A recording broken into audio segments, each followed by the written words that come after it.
Hey everybody, thanks so much for joining me this morning. This is Harriet Kamek with Down to Earth. It's the show in which we talk about the issues that matter. And this morning, it's Friday the 20th of December.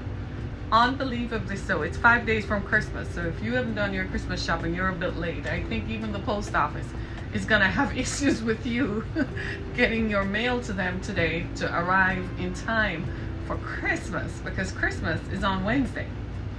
I can't believe that either. Right? But it's cold, and in some parts of the country it's snowing, so it has felt like Christmas, especially for those of us in the Midwest. It has felt like winter since October, so it is what it is, right? Well, today on our show I want to talk about something that is floating around, not just in the Twitterverse, but it's floating everywhere. And we're talking about sex trafficking. In fact, just this morning in our area, in the Metro Detroit area, the police in the city of Warren, Michigan, arrested 46 people for human trafficking. Many of those sound like they're victims. Some of those were women, and we'll talk about the role that women play in sex trafficking and human trafficking in just a moment. But it seems to me that that particular city, Warren, Michigan, has just become a nexus for human trafficking. I don't know if it's proximity to Canada, or I really don't know what it is, but for some reason, or maybe it just has a lot more hotels, but somehow Warren, Michigan has become a nexus for sex trafficking. It was just a few months ago, back in May, that the police arrested 35 people in the same city involved in a sex trafficking ring. And here we are, a few months later, and here we are again talking about sex trafficking in the same city of Warren. So today we're going to talk about sex trafficking in Kenosha, Wisconsin. Happens to be our focus. We did reach out to the district attorney's office. They have yet to get back to us, which we don't expect. But I want to talk about a young woman named Chrystal Kizer. Anybody seen the story floating around? And in this particular story, the man involved is a white man, and the girls are underage black girls. It is becoming a thing. We've all known by now that sex traffickers focus on vulnerable young people. I don't have anybody on my Twitter feed this morning because they don't want to talk about this. Everybody is hiding, right? Nobody wants to talk about this, but it is what it is. And it's also Friday. People are probably traveling. I don't know, but typically a lot of people are on, but that's okay, right? But they will listen to the podcast later. They probably just don't want to join a live feed, but that is fine, right? So this person, this white man, practices sex trafficking, but he does it with vulnerable young girls. And he lures them in, seduces them, and he even explained to one of his victims why he likes young girls, right? But they're all black and he's white. Apparently, that was his prejudice. That was what he did. The police and the prosecutor's office knew about this guy and did nothing about him. They found evidence of him having sex. The man filmed himself having sex with underage girls. So the police found evidence of it on his computers and did not arrest him. They left him out to continue doing what he did, and he did continue doing what he did. He even hired a lawyer and paid a lawyer to get him off the case, but they never brought charges. The police and the prosecutor's office dropped the ball, never brought charges against him, even though the guy, anticipating that he was going to need help, legal help, hired a lawyer. The police and the prosecutor's office did not issue a warrant. He continued to do what he did because he probably thought he could get away with it. Now, I'm going to get into the history of that for a minute, and I know it's going to make some of us uncomfortable, but for those of us who are colored, and for those of us who have to continue to deal with misogyny and racism and sexism, it makes us uncomfortable, but we're still going to talk about it in the hope that there are still like-minded individuals out there who see this for what it is, that it's racist, it's misogynist, and that something needs to be done about it. Right? So in this particular story, this young girl met Mr. Volar when she was 16. She was still underage, right? He took advantage of her vulnerability, whether her vulnerability was economic, whether it was emotional, whether it was mental.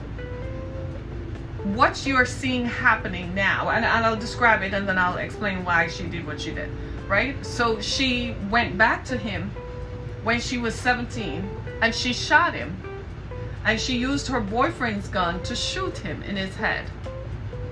And she explained to her boyfriend what the media is reporting of what she said makes it sound like she's a stone cold killer.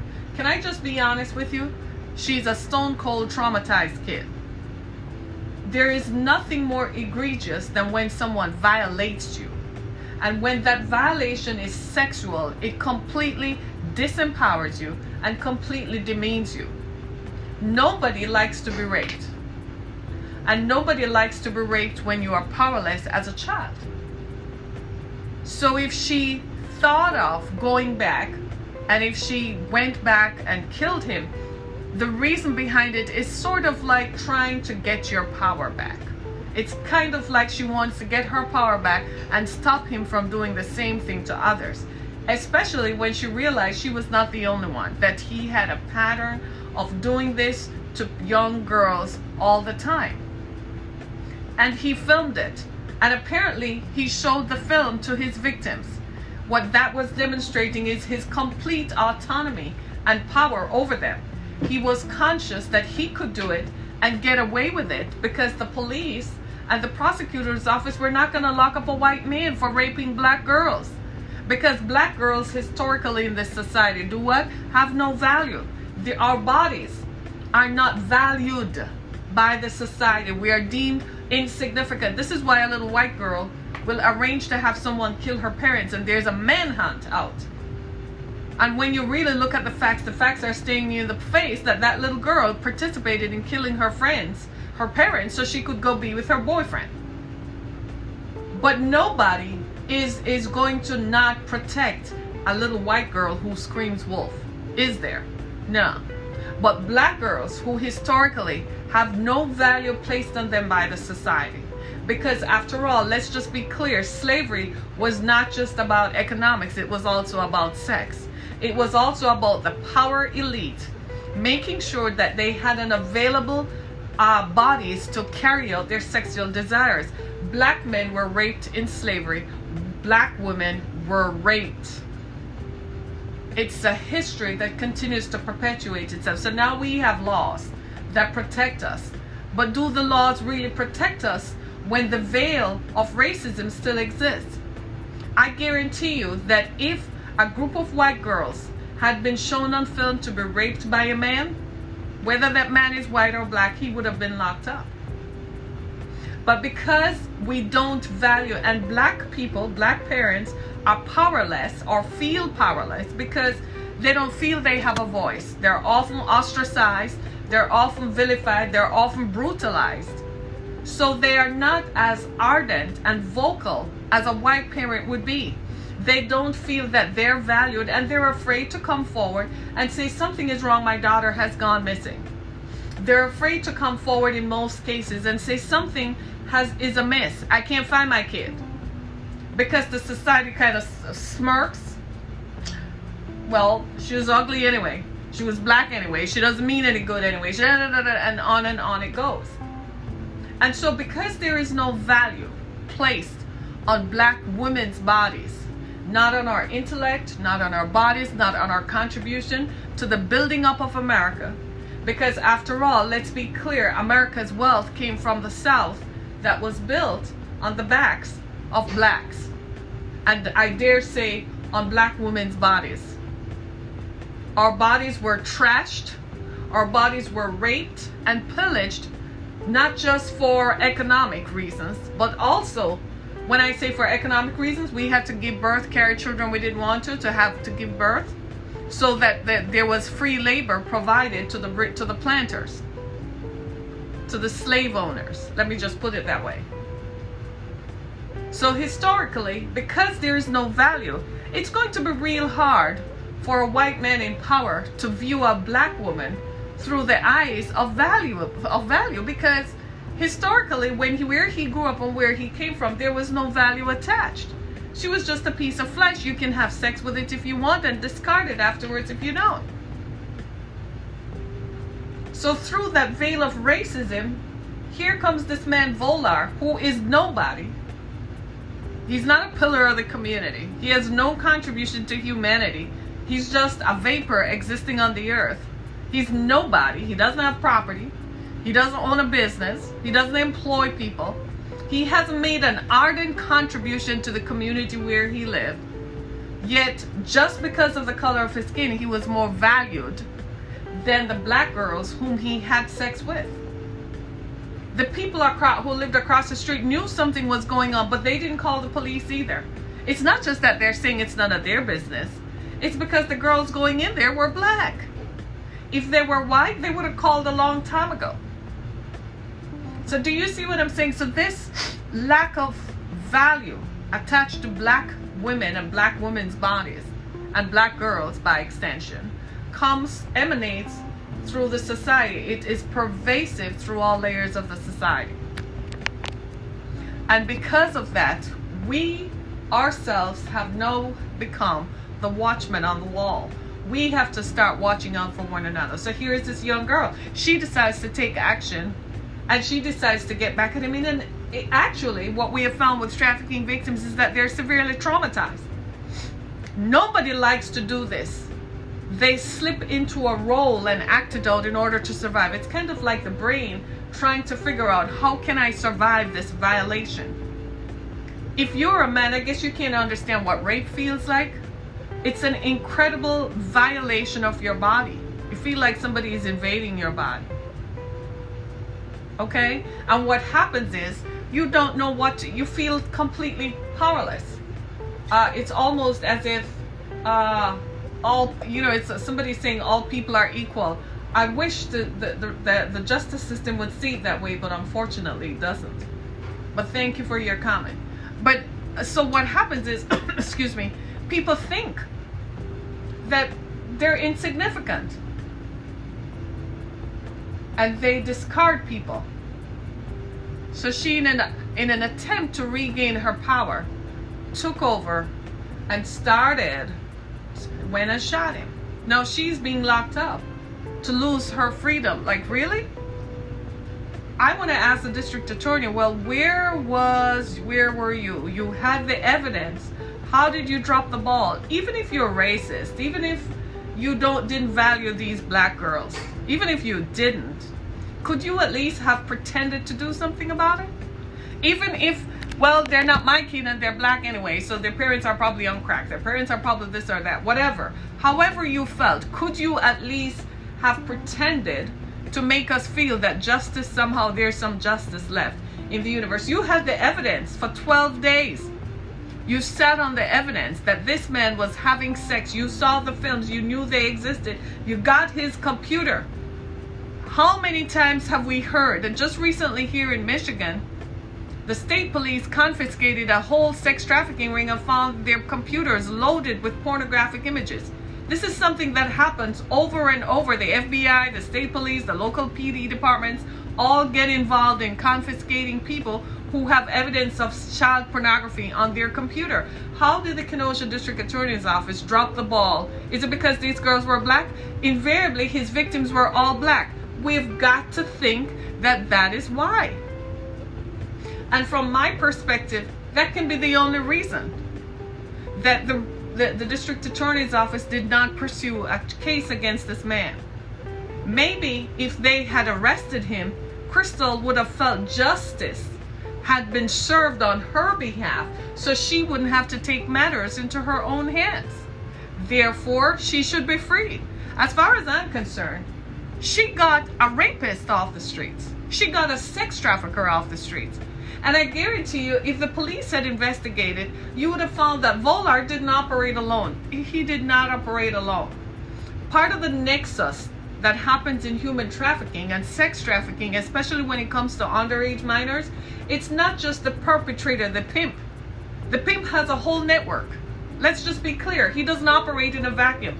You know, people are walking around like, well, we got pimp number one off the street. We got this pimp off the street. He has a network. He has informers. Sometimes his own family members help him to capture girls and lure them in. They use recruiters like women. In one story I knew of recently, the trafficker used his girlfriend to lure girls in. Her job was to recruit the girls. Her job, and she lived in the fancy house.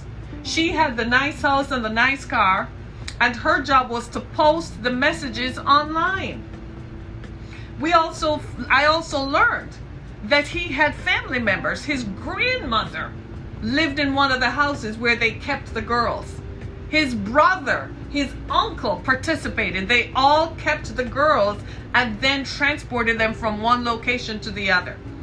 Traffickers do not operate in a vacuum. It's a business, and sometimes it's a family business. Sometimes it's a business where they have to pay off the motel guy. They have to pay off the maids in the motel so they won't talk. They have to pay off the people along the way. Do you really think that traffickers is just one little guy who has control of 3 girls? Are you kidding me? In some parts, like in some parts of Detroit where they use abandoned houses, how do you think they have lookouts down the street to make sure that nobody goes into the abandoned houses where Johns meet the girls? A chef in Detroit was killed about 2 years ago because he was meeting a 16-year-old girl in an abandoned house.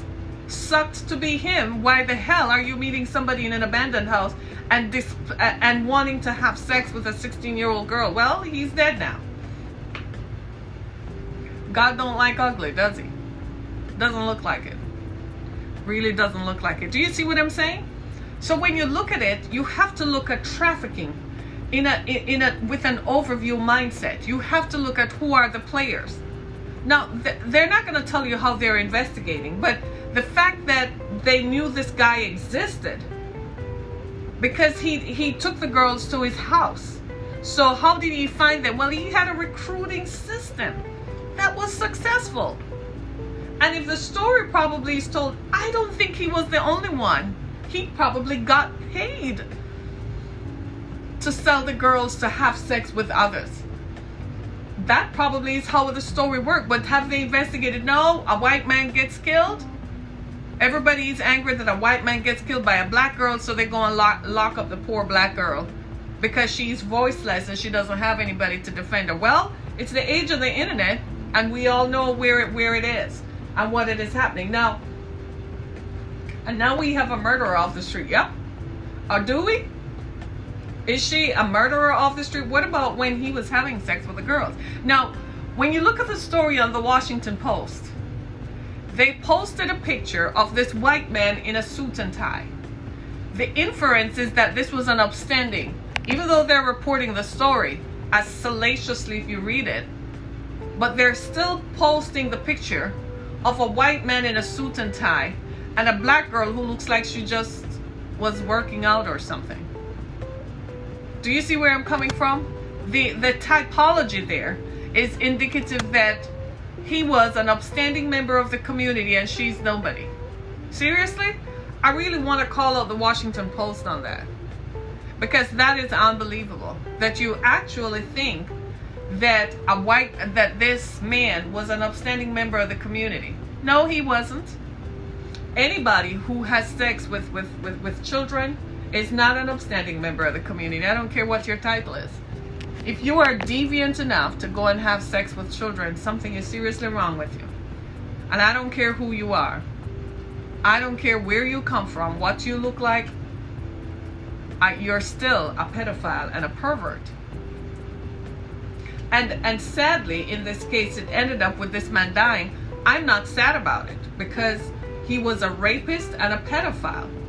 And he deserved to be arrested, but somehow he avoided being arrested because the system continues to protect white perpetrators and at the same time leave the vulnerable still vulnerable. Something needs to be done. Sex trafficking is a major problem, and until we completely eradicate it, until we stop making it easy for people to get away with sex trafficking, it's going to continue. The reason it continues is because we make it easy to get away with. We make it so easy that people who continue to have sex with underage children, they still get away with it.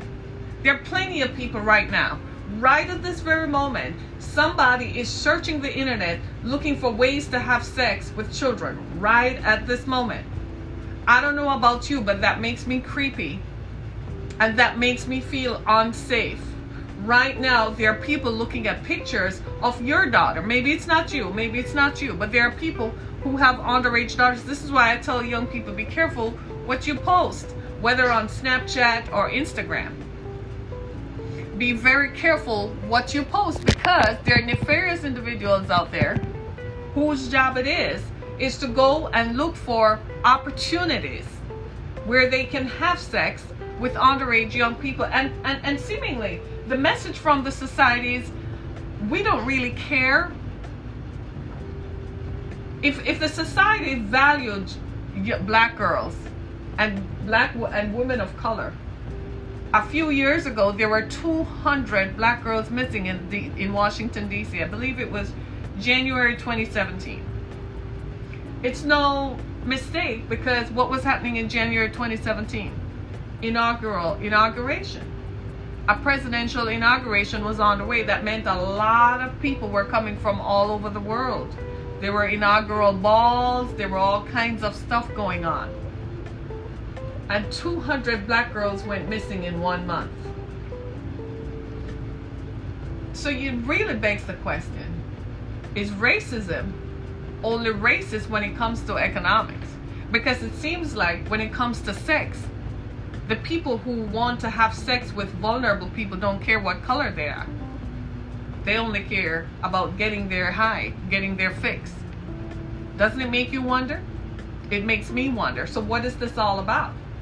So you keep up a veneer of respectability and civility, but behind the scenes, when you drop your pants, you don't care what color the person is, as long as you get to drop your pants and get to feel and get to feel your power. If that is power. Wayne, somebody, you're all silent in the Twitterverse this morning. You're all very quiet. Nobody wants to talk about this. Nobody wants to talk about this. Here in Detroit, a black man who was a chef a few years ago got killed because he was caught having sex. The girl eventually talked, right? And she gave the story, right? He had a desire to have sex with young girls. He paid extra to have sex with her without a condom. And that's how he got killed, because the girl's pimp was also her boyfriend, who probably began to object to that. So they had a fight and he was killed, and that was the end of his story. And at the same time, his family celebrated him. When he was missing, oh, he was a good man. He was an upstanding member of the community. He was this, he was that. But even when the story was coming out that he was having sex with underage girls, you're still going to sit up there and talk about him being a good man? That's hypocrisy. I don't care who you are. I don't care what color you are. Wrong is wrong. He was still having sex with an underage girl, and what delighted in it to the extent where he would go to an abandoned house. I guess he got thrilled right to the end, huh? You have to wonder about stuff. Sometimes you have to wonder about karma. He paid for that. The girl she didn't do anything. She's now free. But that doesn't mean she's free in her mind. And when I'm looking at Chrystal and reading her story and how she organized, I begun to see that there is something. It's almost as if her natural balance, her natural serotonin levels in her brain, her natural chemical balance in her brain just got bounced off, where she was consumed by the desire to only want revenge. And she became focused on it, and she whatever happened was gonna happen, because she felt like her innocence had been taken away. And I just want to say to all the people out there who feel like you are justified in robbing people of their innocence, well, good luck to you. You're gonna get caught. It's not pretty, and it's not easy. And for some of you, you might feel uncomfortable. And some of you may even be victims of sex trafficking. We do know about stories where family members sell their young children into sex. I have experienced that. I have seen that. I know of that. One girl told, she was 8 years old when her father told her to go stand on the corner and don't come back till you bring home money. Be nice to the man. Do what they want and bring the money back home. She was 8 years old. When I met her, she was 21 and completely broken. I guess she left the state where she grew up because she couldn't be in the same town with a father who had sent her on the street corner at 8 years old to have sex. People are often traumatized by their own family members who tell them it's okay, go out and do it, bring the money back home to mom and dad. Some of you are joining and dropping off. That's okay. It's a tough subject this morning, right? And I know it was going to be like this, but it is what it is, right? And this continues over and over again. So where is the reprieve? We're waiting on a justice system that is supposed to help victims. That's the point. A justice system that if you feel like you're being victimized and you step forward and you go and say, hey, you know, so and so and so and so, then there should be some redress. There should be some justice, but the justice system is still skewed in favor of color first. It starts off with the color first, and then it goes to class. Now, if he's a rich white man, he definitely is going to be like Mr. Kraft from Kraft Foods. He's not going to see jail time anytime soon. So it starts off on the premise of the color first, and everybody is just in color, and nobody is going to do anything about it. This is unbelievable.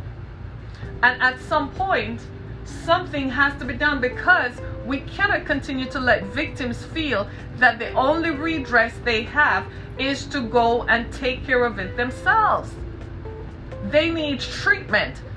Under this new current administration, one of the things they did was they took the money out of some of these justice programs through the Office of Victim Services. They took a lot of money out of these programs that were given to community-based agencies that were providing services and relief services to victims of crime, and took the money and distributed to the attorneys generals, who invariably give it to law enforcement, and then they go do whatever they want with it. It doesn't get filtered into community-based agencies that are providing services to victims. So a lot of people who are victims of violent crime are walking around broken and disconnected. They have no help. Do you realize that people who were violated as children, whether the abuse was physical or sexual or emotional, it leaves a mark on them for the rest of their lives? I've been saying this for years. Broken children become broken adults. And so it doesn't matter how old you grow, you never forget. It stays with you. And in an effort to reclaim your power, in an effort to get yourself back, the victimization that took place, some people resort to violence. They're what we say acting out. They're victims of severe trauma. One young lady who had been violated from the time she was 3, when I met her, she had 30 different psychological effects. She had multiple personalities. It was unbelievable. I could not believe. And I had to, at some point, I had to be human enough to sit down and imagine, if it were me, what would I have felt like? Right? Right? Imagine if it were me, what would it have felt like? What would it have felt like? What would I have done? And I find that victims of sex trafficking are severely traumatized people. They suffer from an emotional trauma that is so deep, because again, what happened to them was deep. It was personal. And I know the society in its presentation does not honor or respect or appreciate the contribution of people of color, because the society is white and they still believe in the white power movement that says that, well, we own it. No, you don't own it, because black people helped you to make it, and black people contributed to it. So you don't own it. No, you don't. Show me where you own it. You kidnapped, you human trafficked black people, were human trafficked from Africa and brought to the Americas to work as slaves. There is a door in Ghana called the Door of No Return that was built by white slave ship owners and slave owners, because the thinking at the time was, once they come out through that door, they will never return to Africa, to their homeland.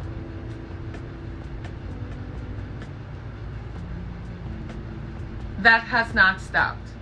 You know why? Because when we raise our children, we impart subliminally our own values. So even if we never have to tell them not to do this, it's suggested, it's in conversation. They grew up seeing how we play it out.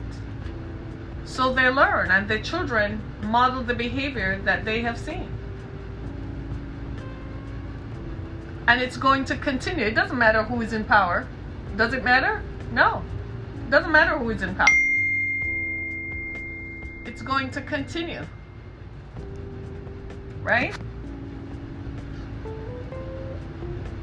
My goodness. My goodness. My goodness. And so what we find is that we all need to figure out, where does this go? Is it going to stop? No, not until we fundamentally change our perception of people and how we look at people. Not until we recognize that if justice is going to be prevailed, then justice ought to be colorless. It ought to be that if you appear before somebody, your color does not matter. That what matters are the facts. But in this case, when you look at the facts are the police. If the girl had just appeared that she shot her people, okay, she shot her pip, okay, then it's a murder case. But then when you learn that the police knew he was doing it, had the evidence, and did not arrest him, it becomes something else. Right? I know it's tough, but it is what it is. And we've got to address it, because vulnerable young people, vulnerable people all over the world are being trafficked. Human trafficking has become a worldwide problem. And the trafficking of vulnerable people, you see all these folks leaving Africa and going to Europe, you best believe that there's an element of human and sex trafficking involved right there. All these folks who are running away from their lands, they become vulnerable. People tell them, well, if you want this, you got to do this. If you want this, you do this. Then they become enslaved. That's what happens with these underage girls. They were vulnerable. They were probably economically vulnerable. Hard times hit the families. They can't get work through generations. Generational poverty is a thing. People can't move out of communities, can't advance. They become frustrated. They turn to whatever. This guy was getting these girls off a particular website. He knew what he was doing. He had an organized system. I dare say that his system was so organized, he had to have gotten help from some people.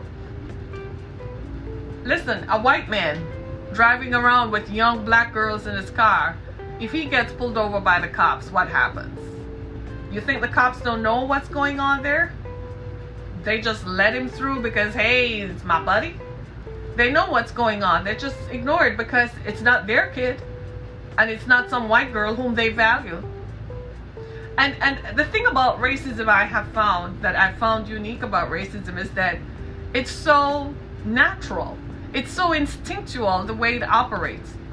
You don't even realize that what you just said was racist until someone pointed it out to you, and you're like, oh my God, I can't believe that. I am not like that. But that's how you think, because racism is a body of thought. It's how you think. And it is passed on from generation to generation. It's subliminal in the way it is communicated. It's subtle, but it is effective in the way it operates. It continues to operate today. And I don't care if you don't like it. You don't experience it because you are probably the perpetrator of racism. But it happens. And what is happening is that this is not just in Kenosha, Wisconsin. This is happening in communities across the country, where black girls who are economically vulnerable are being taken advantage of by men who have more money and more affluence and power. And it's got to stop. And there are black men who participate. The human trafficking ring that was caught by the police in this area, right? There are black men who are involved in it. They too are just as bad because they subliminally ingest that black women, black girls don't have any value except they're going to bring money to them. And when some of them who have more money can't get it done here, they take a plane and go to another country where they get it done under the radar, and they fulfill their desires to have sex with underage people and pay off people over there, so when they come back they can act like upstanding members of the community. Then you have to ask yourself, what role do women play in these scenarios? Where are the women? Where are the wives of these people? The wives know that their husbands are up to something, but what can I tell you? It's pure economics. You want to stay married, you keep your mouth shut and not say anything, and you'll stay married. So the wives say nothing. I must have said this to you guys a few months ago. I was at an event and a man came up to me and told me that, you know, wives are involved in it. Yes, the wives know.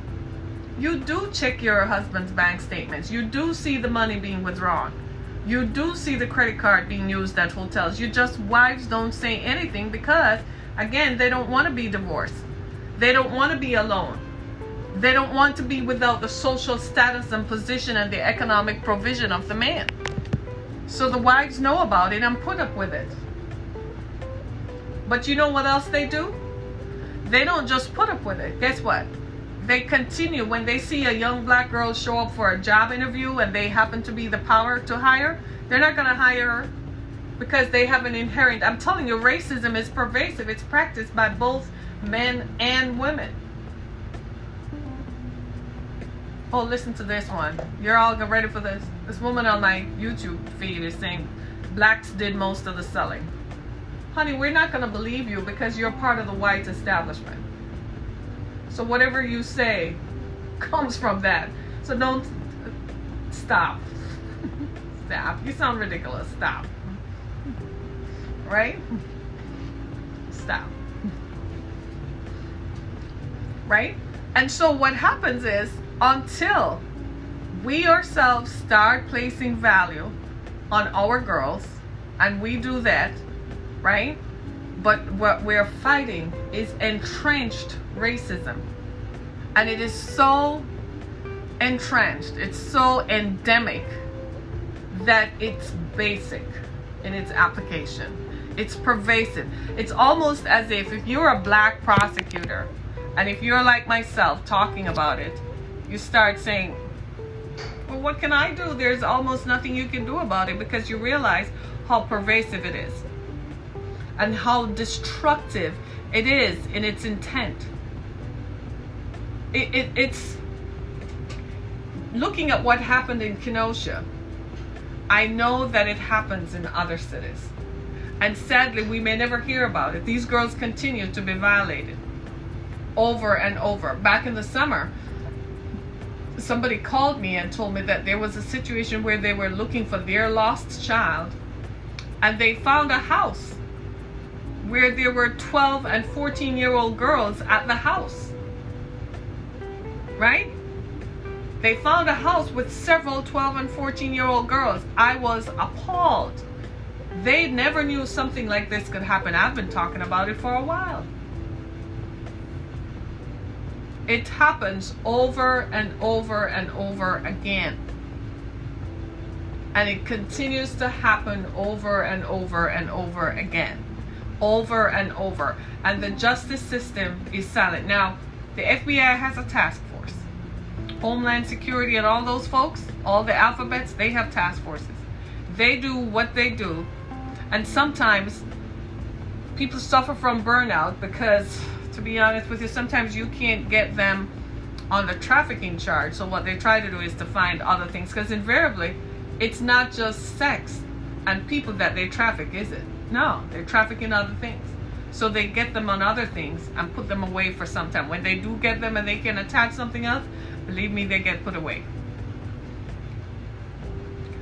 But then another one springs up. Somebody else gets a bright idea. Another one springs up. Right? And they see a potential. We had a situation in another part of Michigan where it was a whole sex trafficking ring. They had pornography on their computers, having sex with children. One of the persons who got caught up in it was a 55-year-old white man who was vice president of a major bank in this area. I know the people around him were like, oh my God. He was untouchable, or so he thought. Acting like an upstanding citizen by day, and when he gets a chance, he was looking at child pornography on his phone. Wives, where are you? You're not asking your husbands anything, are you? You're like, no, I'm not touching it because I want to stay married. I like having the money and the status that comes with it. So you don't say anything. You just shut up. Well, when you know your husband is walking around having sex with underage young people. And what about those who have sex with underage boys? It's not just girls. What about those who have sex with underage boys? You know they exist, right? You know that app Grindr? The app where you can, people who are interested in having sex with men, men who want to have sex with men, it's on that app. There are people who specialize in that. What about that? They also do that. It's the underbelly of American life that we don't want to talk about. In a lot of cases, sex and drugs still power a lot of the economies in some small towns and cities. In a lot of cases, sex and drugs are the commerce. In a lot of spaces, sex and drugs is the only commerce. That's all that drives the commerce in some parts of America. It's something no one wants to talk about. It's human flesh.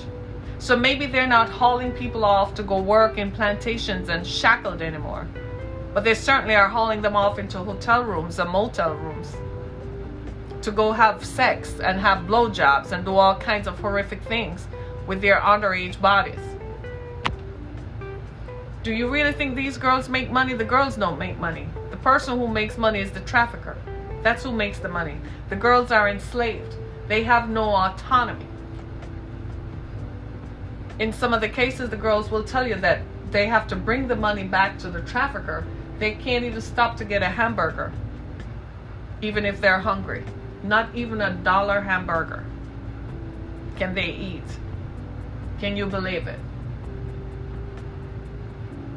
Sex trafficking and human trafficking is real. And as long as people are vulnerable, it's going to continue to happen. But what it is that makes someone want to take power over someone else, I think that's really the fight. It's that moral code. It's like I told you about the religious leader from Missouri who was busy pontificating, but he was on the app Grindr looking to have sex with men and had the nerve to justify that he was helping them get through college, right? By paying for their books or buying them roast beef. He actually used the Arby's card and said he was, paying for giving them roast beef sandwiches. What is this nefarious intention that exists in all of us to take advantage of people? You have to curb it in yourself. Whenever you find yourself in a position of power over someone else, if you find that it's rising up in you to exercise that power, curb that stuff. That's the first sign that you are close to the edge, because if you continue to play into it, you're gonna eventually act it out. I am pretty sure in some of these motels in Warren and so on, I'm pretty sure the maids, the people who clean the hotels, the front desk clerk, the security, I know that they knew that sex trafficking was going on. They turned a blind eye to it. While people's bodies, young people's bodies were being violated. These people, most victims of trafficking, never recover from the trauma of their victimhood. They continue to be traumatized over and over. It never goes away. That's how come I started a shelter for adult victims of sex trafficking, because they were homeless. They couldn't complete themselves. They couldn't stay stable for more than periods of a time. When they remember they had issues, they continued to do drugs and continued to drink in order to cope with the trauma of it. Some of them have been institutionalized. And that is why we are saying enough is enough. Because the trauma perpetuates. So even after the man took his penis out of her mouth or out of her body, shake his penis off, got into his use of wet wipes, wipe off the stain of it, and get into his car and drive back to his home, that victim stays victimized for the rest of her life. That is what we're talking about. And until we get to the place where we start criminalizing the people who continue to have sex with underage victims, this stuff will never stop. Until we put the shackles on them, until we put the cuffs on men who continue to have sex with underage girls, this is never gonna stop. They've got to start feeling it. They gotta be criminalized. They have to be the ones who get charged and get time in jail for raping underage young bodies. That's where it is going to stop. And that is why the Kenosha District Attorney is wrong. Morally and ethically, you drop the ball on victims of trafficking. Now they're going to be re-traumatized over as they watch Chrystal goes through a trial. Now they're going to feel like there is no hope. Nobody ever gets away. Killing this guy did not help. Did it help? Does it stop the trauma? No. The trauma perpetuates because the messaging from the society is that you don't matter. Your story doesn't matter. What you went through does not matter. Your trauma means nothing to me because I don't value you. And this is where we say, in this down-to-earth conversation, this gotta stop.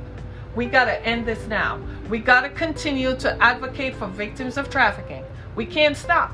And we've got to continue to advocate for meaningful legislation that targets the people who continue to have sex with children. We've got to criminalize them. I don't care how powerful you are. I don't care how many banks you own. I don't care if you're at the top, at the heap of the pinnacle. If you have sex with children, you need to do some time and the cuffs need to be slapped on. And you need to be just as criminalized so you can feel what it means to be victimized. My name is Harriet Kimmick. This is Down to Earth. Thank you for stopping by on this Friday. See you on Monday as we wrap up our holiday celebrations. Make sure you continue to go to my website, harrietkimmick.com, and make sure that you continue to listen to our podcast on Spotify, Apple Podcasts, Google Podcasts, and wherever there's a podcast platform. Chances are Down to Earth is on that platform. Thank you so much for stopping by. To my viewers on Twitter, Periscope, and YouTube, thank you so much. If I don't see you next week, you might be traveling. Have a safe and a merry, merry, merry Christmas. And we're going to see you in the new year. Thank you so much, everybody. Be blessed. This has been Down to Earth. Thanks so much, everybody.